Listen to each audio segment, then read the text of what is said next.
ભરૂચ લોકસભા બેઠક ઉપર ચૂંટણીની કામગીરી પૂરજોશમાં ચાલી રહી છે, ત્યારે આજરોજ ભરૂચ ચૂંટણી તંત્ર દ્વારા ભરાયેલા ઉમેદવારી પત્રો ચકાસણીની કામગીરી મુખ્ય ચૂંટણી અધિકારી અને કલેક્ટર તુષાર સોમેનના અધ્યક્ષસ્થાને યોજાઈ હતી. આ કામગીરી દરમિયાન ભાજપ તરફથી મહેન્દ્ર કંસાર, ઇન્ડિયન ગઠબંધન ઉમેદવાર ચેતર વસાવા, ભારત આદિવાસી પાર્ટીના દિલીપ વસાવા સહિત અપક્ષ ઉમેદવાર હાજર રહ્યા હતા.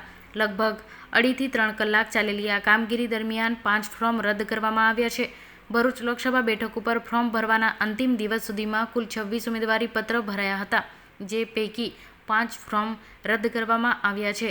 આ સાથે જ ડમી ઉમેદવાર ફોર્મ ઉપર રદ થતાં હવે ભરૂચ લોકસભા બેઠક ઉપર 13 ઉમેદવારના મેદાને છે, જેમાં ભાજપ ઇન્ડિયા ગઠબંધન ભારત આદિવાસી પાર્ટી વચ્ચે સીધી ટક્કર જોવા મળી રહી છે.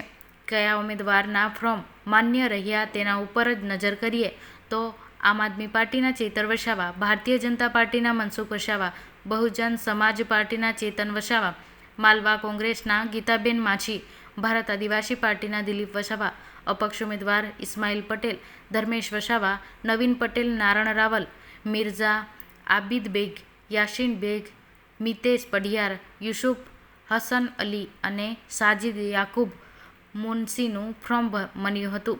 આ તરફ સોમવારના રોજ ફોર્મ પરત ખેંચવાના દિવસ છે, ત્યારે સોમવાર બાદ જ ભરૂચ લોકસભા બેઠક ઉપર લોકો કેટલાક ઉમેદવારો ચૂંટણી લડશે તે સ્પષ્ટ થઈ શકશે.